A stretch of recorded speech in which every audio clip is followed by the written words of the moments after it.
ઓળખાણમાં બદલી નાખતું બે આત્માનું એક અતૂટ બંધન એટલે લગ્ન. સદાય એકબીજાના પૂરક એવા સ્ત્રી અને પુરુષનો મીઠો મેળાપ. લગ્ન એટલે જિંદગીના બે પ્રવાસીઓના પારંપરિક સુમેળનું સોપાન. લગ્ન એ માનવીના જીવનનો સૌથી મંગળમય પ્રસંગ છે. હિન્દુ ધર્મના 16 સંસ્કાર પૈકીનો આ એક સંસ્કાર છે. લગ્ન એટલે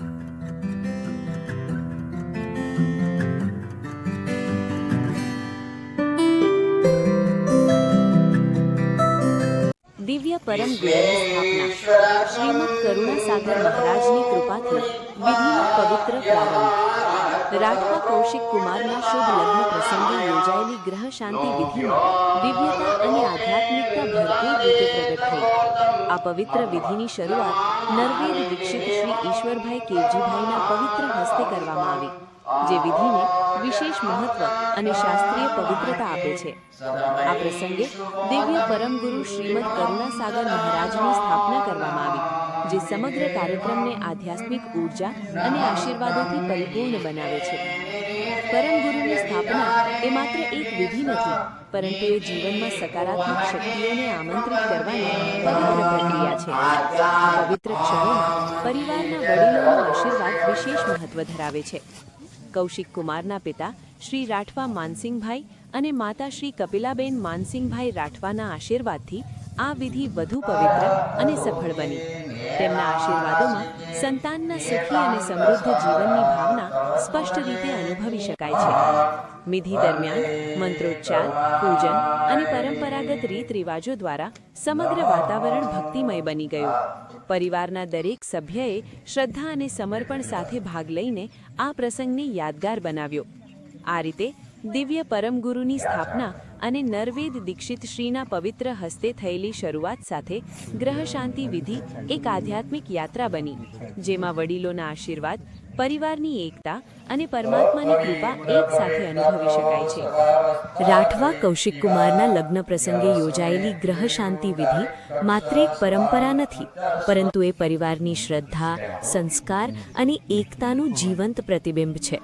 આ પવિત્ર વિધિની શરૂઆત તેમના ભાઈ શ્રી રાઠવા મનીષભાઈ માનસિંહભાઈ દ્વારા કરવામાં આવી હતી, જે તેમના અંદરના ભાઈ પ્રેમ અને આધ્યાત્મિક ભાવનાને દર્શાવે છે. મનીષભાઈએ પોતાના ભાઈના નવા જીવન પ્રવેશને શુભ અને સુખમય બનાવવાના આશયથી આ વિધિમાં અગત્યની ભૂમિકા ભજવી. તેમણે સંપૂર્ણ શ્રદ્ધા અને વિશ્વાસ સાથે દિવ્ય પરમગુરુ શ્રીમદ કરુણાસાગર મહારાજની સ્થાપના કરી, જે દર્શાવે છે કે તેઓ માત્ર વિધિ પૂર્ણ કરવા માટે નહીં, પરંતુ સચ્ચા ભાવથી આ કાર્ય કરી રહ્યા હતા. તેમની સાથે તેમની ધર્મપત્ની વર્ષાબેન મનીષભાઈનો પણ મહત્વનો સહયોગ રહ્યો. બંનેએ મળીને આ પવિત્ર વિધિની શરૂઆત કરી, જે દાંપત્ય જીવનમાં સહયોગ અને સમર્પણનું સુંદર ઉદાહરણ પૂરું પાડે છે. ભાઈ તરીકે મનીષભાઈની આ ભાવના એ બતાવે છે કે તેઓ પોતાના ભાઈના સુખ, શાંતિ અને સમૃદ્ધિ માટે કેટલા ચિંતિત છે. તેમના આ કાર્યથી પરિવારજનોમાં એકતા અને પ્રેમનો સંદેશ પણ ફેલાયો. આ રીતે ગ્રહ શાંતિની શરૂઆત માત્ર વિધિ નહીં, પરંતુ ભાઈના હૃદયમાં રહેલી શુભેચ્છા, ભક્તિ અને આશીર્વાદનું પ્રતીક બની રહે છે, જે કૌશિક કુમારના વૈવાહિક જીવન માટે શુભ સંકેત છે.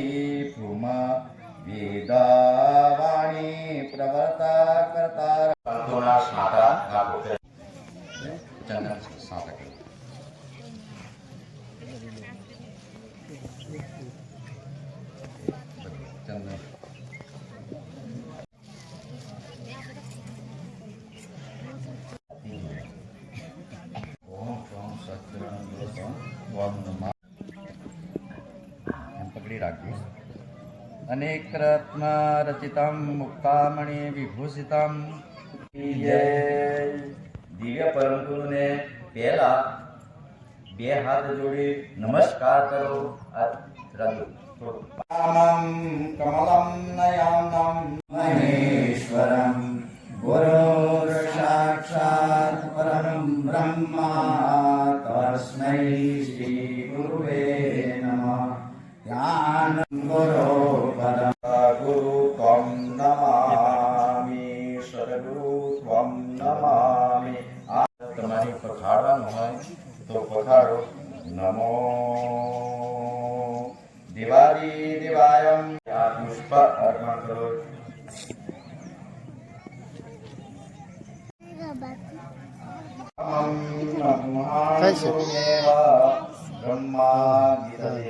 લગ્ન પ્રસંગે યોજાતી ગ્રહ શાંતિ વિધિમાં આધ્યાત્મિક શુદ્ધિકરણનું વિશેષ મહત્વ હોય છે.